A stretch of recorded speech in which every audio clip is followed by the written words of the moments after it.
It's easy to forget as musicians that we actually have a beautiful role of creating music on our instrument. So, not just playing the notes other people tell us to play, but also taking ownership of that. One of the ways I love to instill that early and often is of listening to the world around you and trying to create those sounds on the keyboard. So, with a 6-year-old student this week, I said, "What are sounds that remind you of spring?" And she said, "Bumblebees buzzing, the spring breeze, and waves coming in and out over the sand." Next, I said, "How could we create that at the keyboard?" And it was so fun to hear what she came up with. Here is bumblebees buzzing. The next, spring breeze, she did with 2 fingers on the white and black keys from F to B.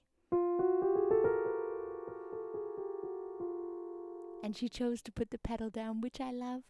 The waves coming in and out over the sand was clusters on G and A from low to high and back down like this.